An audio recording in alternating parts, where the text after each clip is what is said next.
가정에선 부모와 자식, 회사에선 사장과 직원 사이에 껴 중심을 잡기 힘들어 흔들리는 50. 인생의 절반에 다다르도록 앞만 보고 쉼없이 달려오셨나요? 그렇게 50살이 된 어느 날 문득 지나온 길에 의문이 들기 시작합니다. 뭐 하나 긍정적인 게 없고 앞으로 어떻게 살아야 할지 막막하지만 그렇다고 그냥 주저앉기엔 남은 시간이 너무나 깁니다. 다시 시작해야 한다는 부담감에 새로운 도전과 선택, 변화 앞에서 머뭇거리며 주춤하고 있지만 또다시 앞만 보고 달려가자니 발길이 떨어지지 않습니다. 이렇듯 50살이란 나이는 인생에서 갈피를 잃기 쉬운 나이입니다. 이렇게 50이 되었다면 또는 50을 앞두고 있는 30, 40대라면 남은 인생을 제대로 살기 위해 당장 버려야 할 3가지 태도가 있습니다. 그래서 오늘은 50이 되기 전에 나이가 들수록 당장 버리지 않으면 남은 인생을 망칠 3가지 태도에 대해 알려드리겠습니다. 1. 인생의 절반쯤에서 남은 인생 후반을 계획하지 않는 것. 당신에게는 남은 인생에 대한 계획이 있나요? 아마도 당신은 앞만 보고 달려오느라 인생 후반에 대해서는 진지하게 생각해 본 적이 없을 것입니다. 그런데 이렇게 인생 절반에 다다를 때까지 인생 후반전을 계획하지 않으면 당신의 인생은 원치 않는 방향으로 흘러갈 것입니다. 우리의 삶을 2등분한다면 전반과 후반으로 나뉠 텐데요. 대부분의 운동 경기가 그렇듯 아무리 철저히 준비해도 전반전을 마치고 나면 결과에 아쉬움이 남죠. 그래서 하프타임에는 선수와 코치가 모여 후반전의 전략과 계획을 논의합니다. 이 하프타임을 어떻게 보내느냐에 따라 후반전의 결과가 크게 바뀝니다. 그래서 50이 되기 전 남은 인생을 계획하는 하프타임을 갖는 것이 굉장히 중요합니다. 그렇다면 지금을 하프타임이라고 생각하고 진지하게 고민해봅시다. 남은 인생을 어떻게 살아야 할까요?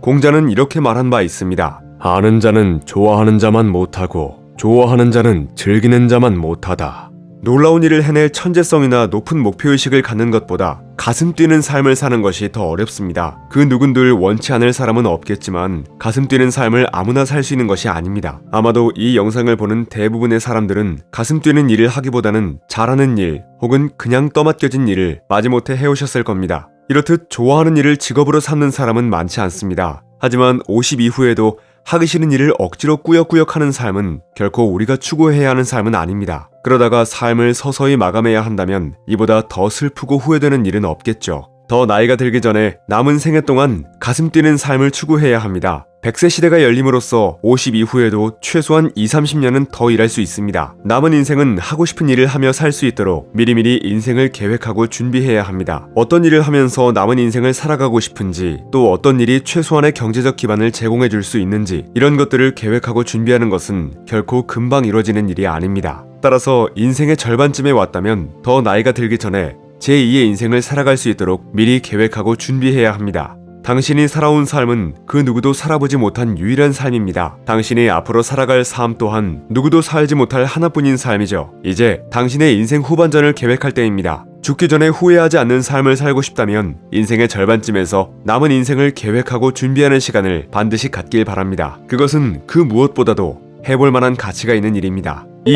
잘못을 늘 남 탓으로 여기는 것. 잘못을 남 탓으로 여기는 태도는 최악의 태도입니다. 이는 남을 욕하는 것은 나쁘다라는 도덕적인 이유로 말씀드리는 것이 아닙니다. 잘못을 남 탓으로 여기는 태도는 자신의 인생에 매우 부정적인 영향을 미치기 때문입니다. 당신의 주위를 반드시 둘러보시길 바랍니다. 가난하거나 늘 일이 잘 안 풀리는 사람들의 공통점이 있습니다. 그들은 늘 남 탓을 하면서 살아가는 것입니다. 그러나 성공한 사람들은 남 탓을 하지 않습니다. 일이 잘 풀려도 자신의 노력 때문이고 일이 잘 안 되어도 자신의 문제로 여기고 반성과 성찰의 계기로 삼습니다. 그리고 집념을 갖고 자신의 약점을 보완하고 강점을 더 키워 결국 무슨 일이든 해내고 맙니다. 이렇듯 늘 자신의 탓으로 여기는 자가 잘 됩니다. 당신은 지금 현재 삶에 만족하시나요? 이 질문에 아니요라고 답했다면 이제부터는 그 원인이 나였는지 아니면 타인이나 외부 조건에 있었는지 생각해 보아야 합니다. 만약 나는 항상 최선을 다했고 모든 것을 완벽하게 했는데 남이 잘못해서 일이 그르쳤다고 생각한다면 지금부터 반드시 태도를 바꾸셔야 합니다. 그런데 남 탓하는 태도를 어떻게 바꿔야 할까요? 책 50에 읽는 논어에서는 50에 흔들리는 인생을 다잡아주는 공자의 말과 공허한 마음을 채우는 논어의 지혜를 담고 있는데요.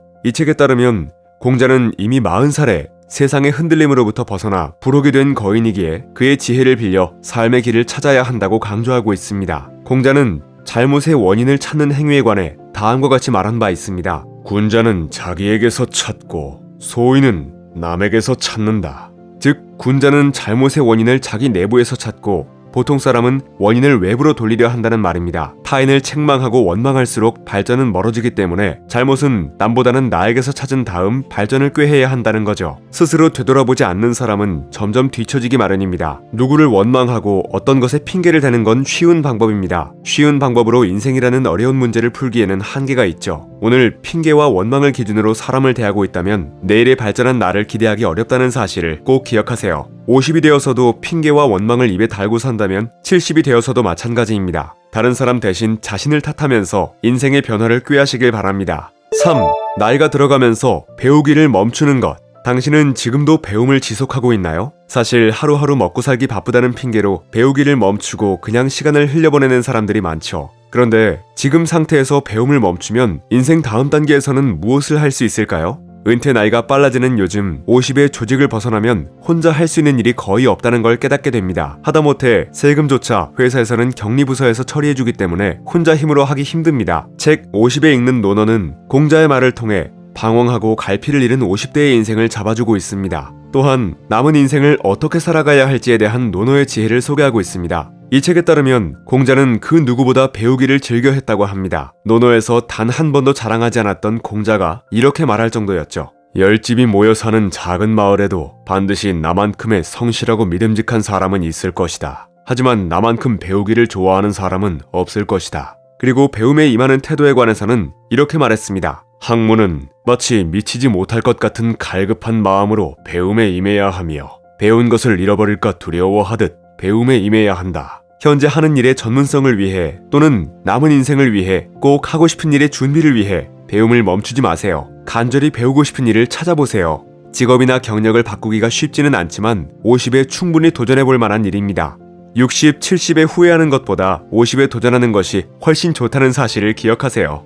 30, 40에 배움을 시작해 10년, 20년 한 가지 일에 몰두할 수 있다면 얼마나 좋을까요? 하지만 그런 행운을 잡는 사람은 그리 많지 않습니다. 50, 지금도 절대 늦지 않았습니다. 간절하게, 갈급하게, 치열하게 배움을 시작하세요. 자, 오늘의 영상의 결론을 내리기 전에 공자가 인생 후반전을 어떻게 살았는지에 대해 한 가지 더 소개해드리겠습니다.